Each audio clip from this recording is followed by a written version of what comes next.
dünya karnı bak çeke çeke usandım oy çeke çeke usandım oy çeke çeke. Yalan dünya karnı bak çeke çeke usandım. Neşeli günlerimden kalacak ben de sandım. Hayatta unutamam geçen sene Nisan'ı. Hiç farkında olmadan oldum dertler insanı. Oy oldum dertleri. Hiç farkında olmadan bak oldum dertler insanı. Oy oldum dertleri.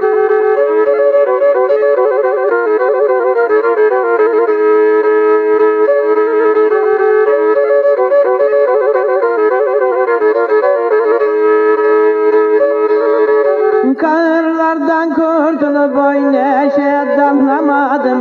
Karlardan kurtulup neşe damlamadım. Nasıl kahretmeyeyim sevdim de anlamadım oy sevdim de anlamadım.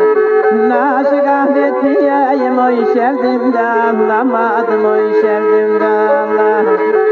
Böyle işte türküleri daha yazmayacağım. Böyle işte türküleri daha yazmayacağım. Ben sevdim aldı eller oy nasıl kızmayacağım oyna. Ben sevdim aldı eller oy nasıl kızmayacağım oy nasıl kızmayacağım.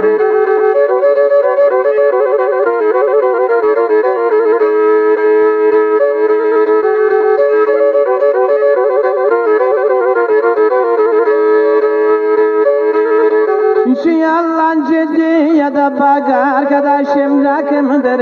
Şu yalancı dünyada bak arkadaşım rakımdır. Böyle bozuk düzene elbet kızmak akımdır. Gelin kızın eline kınalları sürsünler. Bize sebep olanları kör olsun sürünsünler. Oy kör olsun sürünsünler. Bize sebep olanları kör olsun sürünsünler. Dokunmasın sizlere bu Hasan'ın sözleri. Hiç kusura bakmayın biraz üzdüm sizleri. Oy biraz üzdüm sizleri. Hiç kusura bakmayın oy biraz üzdüm sizleri. Oy biraz üzdüm sizleri.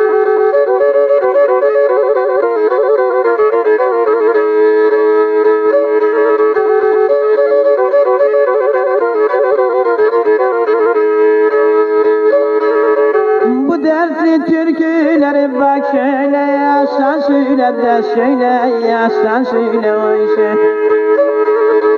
Bu dertli türküleri söyle yazsan söyle. Ne yapayım uşakları benim kaderim böyle. Zulüm ettiler bana hasretin dellisiyim. Nice dertli insandan sadece birlisiyim. Türkümü dinleyenler sakın bana kızmasın. Bu karla yazıları Allah size yazmasın. Oy Allah size yazmasın.